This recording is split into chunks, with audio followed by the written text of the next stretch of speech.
Hello दोस्तों, मेरा नाम है साहिल खन्ना और आज की न्यूज़ शुरू करते हैं।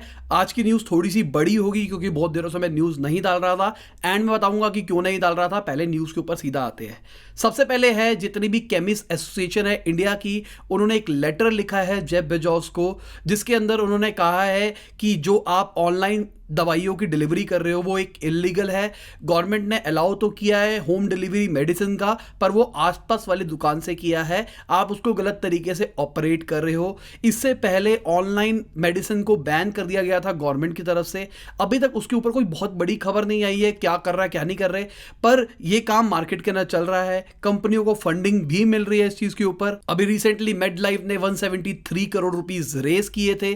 तो मेरे को समझ में नहीं आ रहा है किस तरीके से ये लोग ऑपरेट कर रहे हैं जब गवर्नमेंट ने इस चीज को पहले से ही बैन कर दिया था। अगली खबर प्रेक्टो की है। प्रेक्टो ने $32 मिलियन रेज किए हैं और बड़ी खबर यह है कि पिछले 3 साल से अगर कंपेयर किया जाए इनकी वैल्यूएशन के अंदर 50% का कम आया है, गिरावट आई है। साथ में जो महिंद्रा इलेक्ट्रिक के सीईओ है महेश बाबू, उनका ऐसा कहना है कि जो गवर्नमेंट इलेक्ट्रिक कार्स बिना बैटरी के बेचने के लिए कह रही है ये पूरी दुनिया के अंदर कहीं पे भी नहीं होता है, इंडिया के अंदर हो रहा है। ऐसी खबरें निकल के आ रही थी, मैं आपको बताता हूं। क्योंकि देखो अभी इलेक्ट्रिक कार की आप चार्जिंग कितनी भी फास्ट कर दो, 20 मिनट कर दो मान लो एग्जाम्पल के लिए, और मान के चलते जितने लोग हैं मार्केट के अंदर इलेक्ट्रिक कार यूज करेंगे फ्यूचर के अंदर, सबकी गाड़ी 20 मिनट में चार्ज हो जाती है। एग्जाम्पल के लिए लेके चल रहे हैं, और कोई बंदा ट्रेवल कर रहा है, कहीं से कहीं जा रहा है और उसको अपनी गाड़ी चार्ज करानी पड़ रही है, तो जो चार्जिंग जगह होगी, अगर मान के चलो वहां पे 20 बंदे वेटिंग के अंदर लगे हुए हैं, तो 20 इंटू में 20 बहुत ज्यादा टाइम हो जाता है, और इतना वेट कोई नहीं करेगा गाड़ी के लिए। तो गवर्नमेंट ने ऐसा सॉल्यूशन निकाल रही थी, जो मैंने सुना था कि गवर्नमेंट बैटरीज रखेगी जो कि पहले से ही चार्ज रहेगी। आप आओ अपनी गाड़ी खड़ी करो, आपकी बैटरी की जगह दूसरी बैटरी और रिप्लेस करके डाल दिया जाएगा। अब इशू यहां पे मुझे क्या पर्सनली लग रहा है, अगर मेरी कोई नई बैटरी होगी उसकी जगह मेरे को पुरानी बैटरी डाल दी जाए तो मेरे को तो नुकसान होगा ना इस चीज के अंदर। तो देखते हैं उस चीज में क्या होता है क्या नहीं होता। क्या गवर्नमेंट कोई सब्सक्रिप्शन मॉडल टाइप्स निकालेगी कि सिक्योरिटी डिपॉजिट लगा दो, उसके बाद क्या होगा मुझे नहीं पता। अब महिंद्रा जी वालों का क्या कहना है, उनका कहना है कि ये जो बैटरी होती है ये गाड़ी के सिस्टम के साथ में ही काम करती है और ये गाड़ी की सिक्योरिटी बढ़ाती है बेसिकली। और अगर कोई बैटरी के अंदर कोई दिक्कत आ गई, गाड़ी वाड़ी में आग लग गई है, ब्लास्ट हो गया, तो कंपनी लायबल रहेगी। अभी रिसेंटली अमेजॉन के साथ में ही पंगा चल रहा था। एक बंदे ने ऑनलाइन बैटरी मंगाई और वो बैटरी फट गई, इसके चक्कर में वो बर्न हो गया। अब उन्होंने केस कर दिया अमेजॉन पे। अब कोर्ट ने ऐसा कहा कि ये गलती अमेजॉन की है क्योंकि उस बंदे ने अमेजॉन से प्रोडक्ट लिया है, तो अमेजॉन ही इस चीज के लिए लायबल रहेगा। तो अगेन यहाँ पे अगर हम बात करके चले इलेक्ट्रिक कार के बारे में, तो अगर हमने बैटरी इलेक्ट्रिक कार वाली कंपनी से नहीं ली है और बैटरी में कुछ इशू आ जाता है तो कौन देखेगा? अब इलेक्ट्रिक कार वाला कहेगा कि मेरी गलती नहीं है, बैटरी की गलती है। बैटरी वाला कहेगा भाई हमारी गलती नहीं है, इलेक्ट्रिक कार की गलती है। कंपैटिबिलिटी का भी इशू आ सकता है। तो मुझे नहीं पता ये चीज सक्सेसफुल रहेगी या फिर नहीं रहेगी। साथ में खबर निकल के आ रही है एयर इंडिया के लिए बिड किया है टाटा सन्स ने।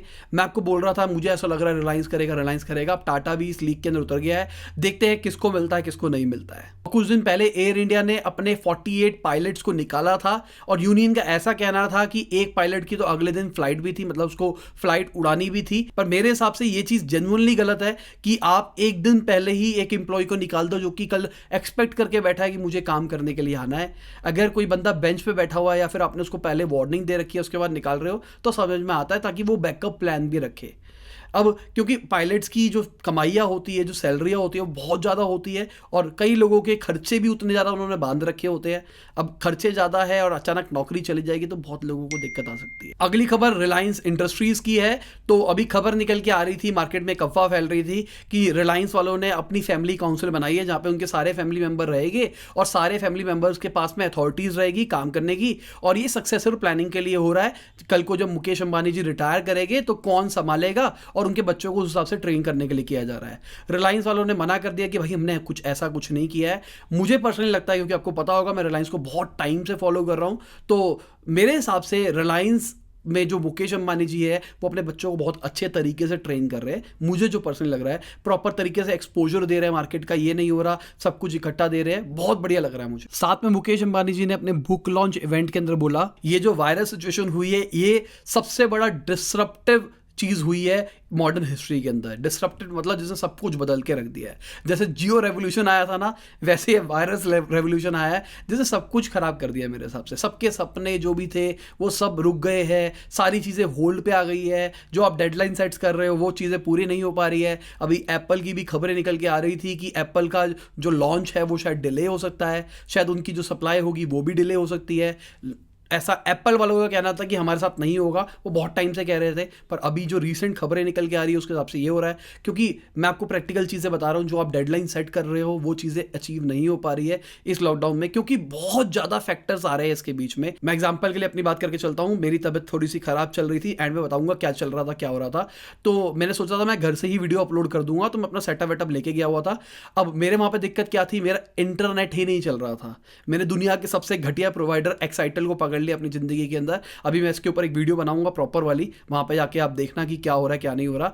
तो मैंने गलती हो गई, मैंने उनको पकड़ लिया और उसके चक्कर में मेरा इतने टाइम से इंटरनेट नहीं चल रहा, फोन का इंटरनेट भी ढंग से काम नहीं कर रहा। तो बेसिकली मैं पूरी दुनिया से कट ऑफ हो चुका था। इनफैक्ट मैंने तो केबल भी नहीं लगा रखी अपने टीवी के ऊपर, तो समझ में नहीं आ रहा कैसे काटा जाए।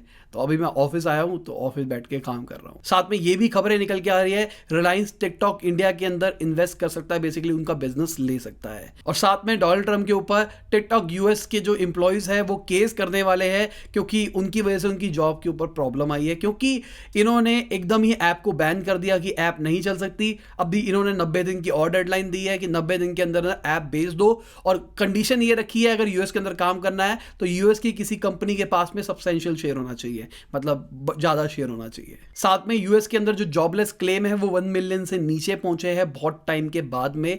बेसिकली यूएस के अंदर क्या होता है, अगर किसी बंदे की नौकरी नहीं लगी होती, मतलब उसके पास नौकरी नहीं होती, तो गवर्नमेंट उनको वीकली पैसे देता है उनके सर्वाइवल के लिए। तो वो लोग अप्लाई करते हैं कि देखो हमको पैसों की जरूरत है, और उनको पैसे मिलते हैं। हमारे देश में नहीं होता पर वहां पे होता है।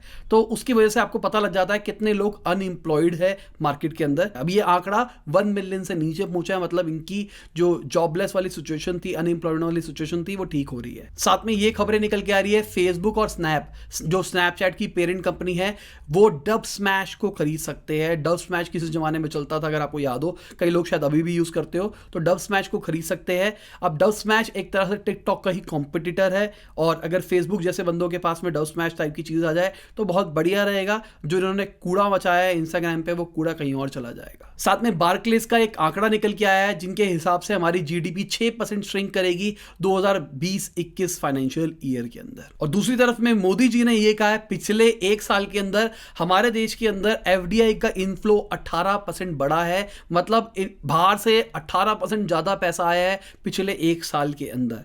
शायद स्टार्टअप कल्चर की वजह से आया है, और शायद ये भी हो सकता है जो हमारी मार्केट के अंदर जो उथल पुथल चल रही है, एक अच्छी अपॉर्चुनिटी बन रही है, इसके चक्कर में आया है। अगली खबर सुप्रीम कोर्ट की है। सुप्रीम कोर्ट ने जियो वाले से पूछा है कि जो एजीआर ड्यूज थे जो कि आरकॉम को देने थे, उसके लिए जियो लायबल क्यों नहीं है, क्योंकि जियो उनका स्पेक्ट्रम 2016 से यूज कर रहा है, तो वो भी तो इसके लिए लायबल होना चाहिए। तो तकरीबन 31,000 करोड़ रुपया बकाया है जो कि आरकॉम को गवर्नमेंट को देना है। अगली खबर वीवर्क की है। वीवर्क ने $1.1 बिलियन एज अ लोन लिए है सॉफ्ट बैंक से।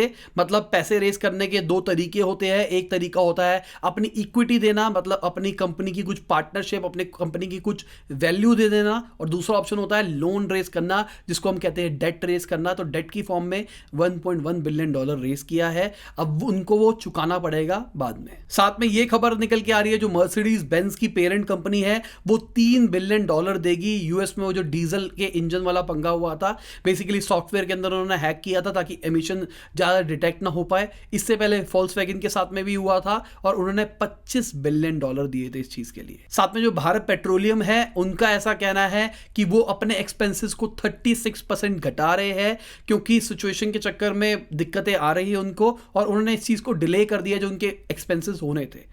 तो एज अ बिजनेस मैं आपसे पूछना चाहूंगा कि आप अपने बिजनेस के एक्सपेंसेस को कम कर रहे हैं, या फिर जैसा चल रहा था वैसे चलने दे रहे हैं, या फिर आप उसको बढ़ा रहे हैं? नीचे कमेंट के अंदर बता दो। अगली खबर माय गवर्नमेंट इंडिया के ट्विटर हैंडल से है। उन्होंने एक ट्वीट किया था जिसको डिलीट कर दिया गया था, और वो सोशल मीडिया पे आराम से फैल रहा है इस टाइम पे। मैं आपको साइड में दिखा देता हूं। उसके हिसाब से आपको बहुत सारी चीजें डिक्लेयर करनी पड़ेगी अपने इनकम टैक्स के टाइम पे, अगर आपके चीज के अंदर आती है। अब इसके चक्कर में मार्केट में बहुत सारे एक्सपर्ट्स अपने ओपिनियन दे रहे हैं, मेरा भी वही ओपिनियन के साथ में मैं भी चल रहा हूं। इसकी वजह से प्रोसेस बहुत ज़्यादा दिक्कत आ जाएगा। गवर्नमेंट ने अभी रिसेंटली फेसलेस असेसमेंट निकाला है, वो निकाला गया है ताकि चीज़ें आसान हो, आपको जगह जगह पे बार बार जाना ना पड़े, अगर कोई भी फाइलिंग होती है वो आप ऑनलाइन ही कर सको, और दूसरे एंड पे यहाँ पे हर चीज़ के ऊपर मेहनत बढ़ा रहे हैं। और साथ में मोदी जी ने लाइव के अंदर एक चीज़ बोली थी जो कि मुझे बहुत बड़ी चीज़ लगी। उन्होंने बोला हमारे देश के अंदर 130 करोड़ की पॉपुलेशन है, जिसमें से सिर्फ 1.5 करोड़ लोग ही टैक्स पे करते हैं। ये आंकड़ा बहुत कम है। मेरे हिसाब से बहुत सारे लोग लायबल होते हैं टैक्स देने के, वो फाइल नहीं करते हैं। और साथ में उन्होंने ये भी बोला था जो लोग ऑनेस्टली टैक्स पे कर रहे हैं, गवर्नमेंट उनके लिए कुछ रिवॉर्ड्स ला सकती है। मैंने एक वीडियो के अंदर अपने आज साहिल खन्ना वाले चैनल के ऊपर एक वीडियो बनाई थी जब मैंने मुकेश अंबानी जी के जेड सिक्योरिटी के बारे में बताया था। उसमें मैंने एक पॉइंट बताया था कि अगर आप इनकम टैक्स पे कर रहे हो तो गवर्नमेंट से आपको कुछ एडिशनल बेनिफिट्स मिलने चाहिए। तो मेरे हिसाब से वैसे कुछ मिल रहा है तो मज़ा आ जाएगा। अगर आपने आज साहिल खन्ना अभी तक फॉलो नहीं करा है, मैं कह रहा हूँ सब्सक्राइब करने की जरूरत नहीं है, जाओ एक दो वीडियोस देखो। अगर आपको अच्छा लगे कि हाँ इस पे कंटेंट अच्छा चल रहा है, मुझे कुछ लाइफ में वैल्यू एडिशन हो सकता है, तब जाके आप उसको सब्सक्राइब करना, वरना कोई जरूरत नहीं है। मेरे हिसाब से मैं बहुत ही अच्छा कंटेंट डाल रहा हूं वहां पे। साथ में एमएसएमई काउंसिल ने गवर्नमेंट से 3 चीजें मांगी है। सबसे पहली चीज जो इंटरेस्ट चल रहा है, जो उन्होंने लोन ले रखे हैं, उसके ऊपर कुछ ध्यान दिया जाए। साथ में जीएसटी के ऊपर ध्यान दिया जाए। जीएसटी मैंने आपको बताया था, दिल्ली गवर्नमेंट ने जितने भी बिजनेसेस थे जिन्होंने जीएसटी पे नहीं किया था उन सबको नोटिस भेजा था, और मैंने पूरा एक्सप्लेन किया था कि क्या क्या दिक्कतें आ रही है। पिछली वीडियोस के अंदर आप देख सकते हो जाके उसको। तो एक तो उन्होंने ये मांगा है। तीसरी उन्होंने इंपॉर्टेंट चीज मांगी है जो कि स्पेशल ट्रेनें चलाई जाए जो माइग्रेंट वर्कर्स घर चले गए हैं उनके लिए। तो बेसिकली जितने भी बिजनेसेस है, मैं अपनी रियलिटी बता रहा हूँ क्योंकि हम बहुत सारी फैक्ट्रीज के अंदर माल सप्लाई करते हैं। बहुत सारी लेबर अपने गाँव चली गई है और अब वो वापसी नहीं आ रही है, जिसके चक्कर में काम करना बहुत ज़्यादा मुश्किल हो रहा है मैन्युफैक्चरिंग इंडस्ट्रीज के लिए। अगली खबर ईचर मोटर्स की है। वो वॉल्वो इंडिया का बस वाला बिजनेस 100 करोड़ के अंदर खरीद रहे हैं। अगली खबर ट्रेड वॉर की है। हमारे जो पीयूष गोयल जी है उनका ऐसा कहना है अगर बाकी देश हमारे ऊपर इंपोज लगाएंगे तो हम उनके ऊपर भी लगाएंगे। बेसिकली अभी क्या चल रहा है, हम एक तरह से चाइना के सारे प्रोडक्ट्स को इंडिया में आने से रोक रहे हैं, कुछ ना कुछ जुगाड़ कर करके, और बहुत सारी कंट्रीज हमारे प्रोडक्ट को भी रोक सकती है। तो उनका ऐसा कहना है अगर कोई हमको रोकेगा तो हम उनको भी रोकेंगे। तो ये ट्रेड वॉर से इंडिया को फायदा होगा या फिर नुकसान होगा मुझे नहीं पता। साथ के साथ गवर्नमेंट के अंदर जितने भी पब्लिक सेक्टर की रिफाइनरीज है उसके अंदर यह भी कहा गया था कि जितने भी वो ऑयल टैंकर्स लेते हैं वो चाइना वाले ऑयल टैंकर्स का यूज ना करें। साथ में उन्होंने अपने ट्रेडर्स को भी ये बोला कि चाइना के ऑयल टैंकर्स का यूज ना करो। और खबरें ये भी आ रही थी जो Xiaomi और ओप्पो है उनका जो BIS स्टैंडर्ड है उसके लिए डिले किया जा रहा है। जब भी कोई इलेक्ट्रॉनिक डिवाइस इंडिया के अंदर आती है तो वो एक बार अप्रूव होती है गवर्नमेंट के थ्रू, उसके चक्कर में डिले किया जा रहा है और जान करके डिले किया जा रहा है, ऐसा उनका कहना है। जो कि चाइना की जो कंपनी है जो कि सैंक्शन कराती है, जो कस्टम के अंदर सारी चीज़ें कराती है, उनका ऐसा कहना है कि जान करके कराया जा रहा है मोबाइल फ़ोन्स को और टीवीज़ को। और मेरे हिसाब से जैसे मोबाइल फ़ोन है हर दूसरे तीसरे महीने के अंदर नया मॉडल निकालती है बड़ी बड़ी कंपनियां, और 3 महीने के बाद में फ़ोन आउटडेट हो जाता है, नए फीचर्स आ जाते हैं। और अगर नए फीचर्स आ जाएंगे तो आप पुराना मॉडल लेना पसंद नहीं करोगे, आप कहोगे चल जब तक वो आएगा तब ले लूँगा, तब तक कोई और आ चुका होगा, चल अब फिर और डिले कर लेता हूँ। इसके चक्कर में सेल्स बहुत ज़्यादा हैम्पर हो सकती है। और साथ में फॉक्सकॉन का ऐसा कहना है कि चाइना के दिन खत्म हो गए हैं मैन्युफैक्चरिंग के। अब वो पहले जो मैन्युफैक्चरिंग हब हुआ करता था अब नहीं रहेगा। फॉक्सकॉन जो एप्पल के आईफोन्स बनाता है बेसिकली। अगली खबर यूके गवर्नमेंट की है। उन्होंने जो बेल आउट पैकेज निकाल रखा था जिसके लिए जैगुआर लैंड रोवर ने अप्लाई किया था, उन्होंने उसको मना कर दिया है। बेसिकली उन्होंने कहा है कि आपका ये जो बिजनेस है हमारे लिए स्ट्रैटेजिक इंपॉर्टेंस नहीं रखता, तो टैक्स पेयर का पैसा आपको नहीं मिल सकता। बेसिकली ये जो बेल आउट पैकेजेस थे ये इसलिए बनाए जा रहे थे जो ऐसी कंपनीज है जिसकी वजह से हमारी देखिए किसी भी देश की इकोनॉमी चलती है, तो उन्होंने ये सोचा था कि जो स्ट्रैटेजिक इंपॉर्टेंस वाली कंपनियां होगी उनको हम बेल आउट पैकेज देंगे ताकि वो बंद ना हो, उसके चक्कर में बहुत सारे लोगों की नौकरी ना जाए और पूरा इकोनॉमी ठीक चले। और जो HMD ग्लोबल है उन्होंने $230 मिलियन रेज किए हैं अपने स्ट्रैटेजिक पार्टनर से। स्ट्रैटेजिक पार्टनर्स इनके अंदर जैसे नोकिया हो गया, गूगल हो गया। इनका ऐसा कहना है कि हम 5G टेक्नोलॉजी के फ़ोन चीपेस्ट रेट के अंदर अवेलेबल कराना चाहते हैं कंट्रीज़ के अंदर, जैसे कि इंडिया और अफ्रीका का उन्होंने नाम लिया। तो मेरे हिसाब से इंडिया के अंदर जियो ने अपनी खुद की स्क्रैच से 5G टेक्नोलॉजी बना ली है, तो वो शायद और ज़्यादा चीप के अंदर मार्केट के अंदर ये इस टेक्नोलॉजी को ला सकता है। देखो क्या होता है क्या नहीं होता है। अगली खबर, जो बायजूस के सीईओ है उनका ऐसा कहना है, व्हाइट हेड जूनियर एक्वायर करने से पहले उन्होंने अपने 6 साल के बच्चे को वो ऐप दिखाई थी और उसको देखा था कि किस तरीके से वो उससे इंटरेक्ट कर रहा है। और जो व्हाइट हेड जूनियर के को फाउंडर थे करण बजाज, उनका कहना है कि मैं अब और कोई स्टार्टअप शुरू नहीं करूंगा। बेसिकली उनके पास बहुत सारा पैसा आ गया है और उनका ऐसा कहना है कि अभी मैं स्टार्टअप नहीं करूंगा, मैं कुछ अलग ही काम करूंगा, देखते हैं क्या करते हैं क्या नहीं करते। अगली खबर बहुत बड़ी खबर है और मैं आपको डिटेल के अंदर समझाने वाला हूं इस चीज को, क्योंकि मुझे ऐसा लगता है कि इतनी लेट तक बहुत कम लोग रुकते हैं और जो लोग रुकते हैं उनको लाइफ में वैल्यू एडिशन जरूर मिलना चाहिए। तो खबर ये है एप्पल की फोर्टनाइट के पंगे की।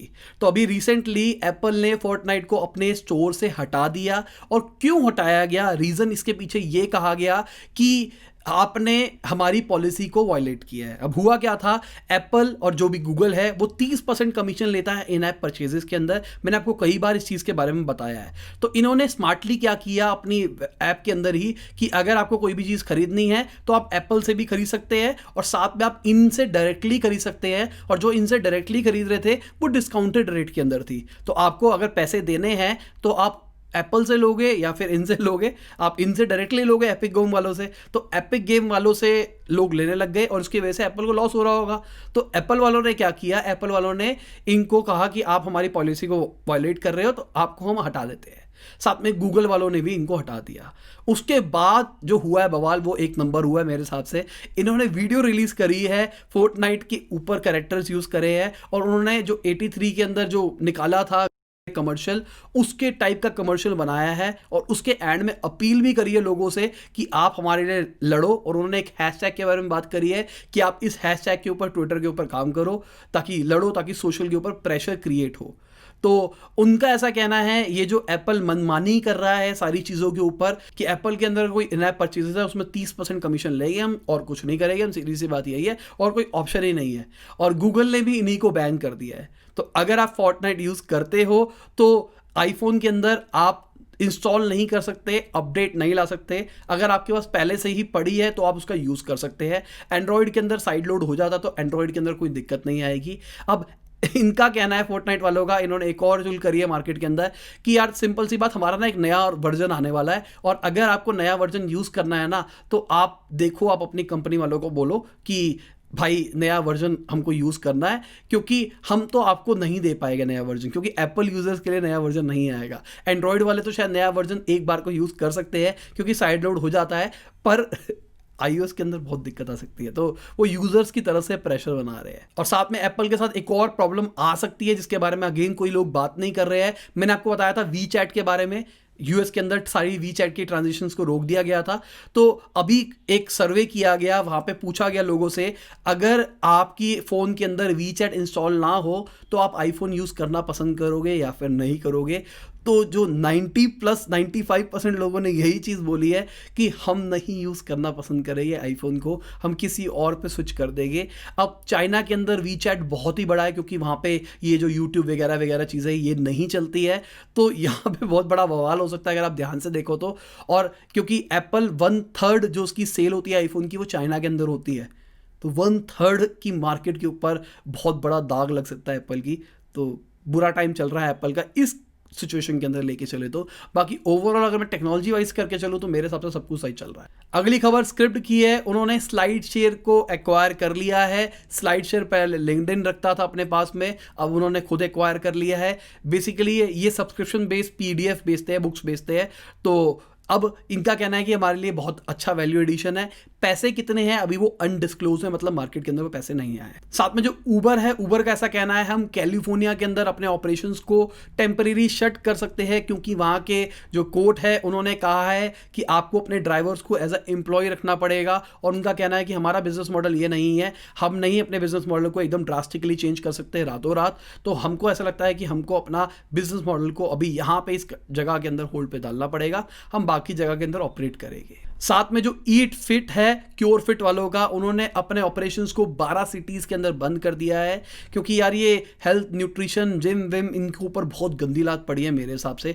बहुत मोटे मोटे खर्चे थे जिम वालों के, खर्चे तो हो ही रहे हैं, साथ में ये चीज़ें आ रही है। मैंने बताया है आपको कई बार कि बिजनेस जो जिम का है वो बहुत ही ज़्यादा प्रॉफिटेबल नहीं है। कई लोगों को लगता है कि जिम के अंदर अगर इतने लोग आ रहे हैं तो करोड़ों रुपए कमा लेता होगा। जिम वाला बंदा उतना ज़्यादा नहीं कमाता, तो इतने कम मार्जिन के ऊपर पहले ही ऑपरेट कर रहे थे, ऊपर से ये कांड हो गया। वो लोग जितना भी पैसा कमाते थे ना, वो पीटी वीटी जो पर्सनल ट्रेनिंग होती है, जो आपको प्रोटीन वगैरह बेचा जाता है, वहाँ से मेजर पैसा कमाते थे। अगली खबर एयरबीएनबी की है। उनका 67% का रिवेन्यू घटा है जून के क्वार्टर के अंदर, अगर मैं पिछले साल से कंपेयर करके चलूं उसी सेम क्वार्टर को। तो अगली बहुत ही बड़ी खबर है मेरे हिसाब से, स्काईरूट करके कंपनी है, वो पहली इंडिया की कंपनी है जो कि रॉकेट लॉन्च करेगी हायर स्पेस के अंदर। तो बहुत ही बढ़िया चीज़ है मेरे हिसाब से। तो मैंने आपको बहुत टाइम से बोल रहा था कि मैं चाहता हूं कि कोई स्टार्टअप आए जो कि स्पेस के अंदर काम करे, और ये स्टार्टअप आ गई है। और अगर ये इसरो के साथ में कोलैबोरेट करके काम करती है और बहुत ही सही चीज़ें हो जाती है तो मज़ा आ जाएगा मेरे हिसाब से। अभी हमको नहीं पता है कि इनका स्केल क्या है, क्या कर रहे हैं, क्या नहीं कर रहे हैं, क्योंकि लॉजिकली देखो जो एलॉन मस्क की स्पेसएक्स है वो भी तो नासा के साथ मिलके काम कर रही है ना, तो यहाँ पे हमारी इसरो के साथ में मिलके करेंगे। और इसरो ने तो इनफैक्ट चीपेस्ट चीज़ें बना रखी है स्पेस वेस में चीज़ें भेजने के लिए, सैटेलाइट वगैरह। अगर इस चीज़ को प्राइवेटाइज कर दिया जाएगा उस टेक्नोलॉजी को, तो गवर्नमेंट को भी बहुत बेनिफिट हो सकता है, स्टार्टअप कल्चर्स को भी बहुत ज़्यादा बेनिफिट हो सकता है। और इसी के साथ आज की बिजनेस न्यूज़ खत्म होती है। उम्मीद करता हूँ मजा आया होगा। लाइक कर देना, शेयर कर देना, कमेंट बताना वीडियो कैसी लगी। बाय, गुड नाइट, शब खैर, खुदा हाफिज़, गुड मॉर्निंग, गुड आफ्टरनून, जब भी आप वीडियो को देख रहे हैं। आज की वीडियो बहुत लंबी थी क्योंकि बहुत टाइम से वीडियो नहीं आ पा रही थी। बेसिकली मैंने रेस्ट लिया था। जब भी बारिश का मौसम आता है ना, तो यार मेरे ना कमर में दर्द शुरू हो जाती है। मुझे बहुत टाइम पहले स्लिप डिस्क हुआ था, तो उस टाइम पे मेरी हालत बहुत ज़्यादा बुरी हो गई थी। तो अभी क्या होता है, बारिश का मौसम आता है तो पता नहीं अचानक कमर में दर्द हो जाती है, घुटनों में दर्द हो जाती है, पैर में दर्द हो जाती है। तो उस टाइम पे मैं रेस्ट लेता हूँ। अगर आप मुझे हमेशा देखोगे यूट्यूब में, मैं 3 साल हो चुके हैं, मैं इस टाइम पे हमेशा रेस्ट लेता हूँ कुछ टाइम का, क्योंकि मेरे को वो बहुत ज़्यादा इशू देता है। क्योंकि यार सिंपल सी बात, शरीर ही सब कुछ है। अगर ये चीज़ ढंग से काम नहीं करेगी तो काम नहीं कर पाऊंगा। तो अचानक वो दर्द होनी शुरू हुई और मुझे पता है कि वो पेन बहुत ही एक्सपोनेंशियली बढ़ती है, इस चक्कर में मैंने रेस्ट लिया हुआ था। अब मैंने लॉजिकली ऐसा सोचा था कि मैं घर के अंदर तो शूट कर ही लूँगा, मेरे पास फ़ोन भी है, मेरे पास माइक वाइक भी घर के अंदर सेटअप वेटअप पड़ा है, मैं वहीं पे जाके बना लिया करूँगा अगर दिक्कत आएगी, क्योंकि घर पे लैपटॉप भी ले लिया है मैंने नया वाला। तो इस चक्कर में मैंने सोचा था कि मैं बना लिया करूँगा। पर किस्मत ख़राब ये चल रही है कि घर के अंदर इंटरनेट नहीं चल रहा था। एक्साइटल, जो मैंने आपको पहले बताया, एक्साइटल फुद्दू कंपनी जो है, मैंने गलती से वो नेटवर्क ले लिया। सोचा था 300 Mbps घर पे भी लगा लूँगा, और नेट आता ही नहीं है। मतलब ये मान लो दिन के अंदर 5 मिनट 4 मिनट का इंटरनेट आता है। और फ़ोन के आजकल इंटरनेट भी माशाल्लाह हो चुके हैं, चलते ही नहीं है फ़ोन के इंटरनेट। तो इस चक्कर में मेरे को बहुत दिक्कतें आ रही है। चलो बाय।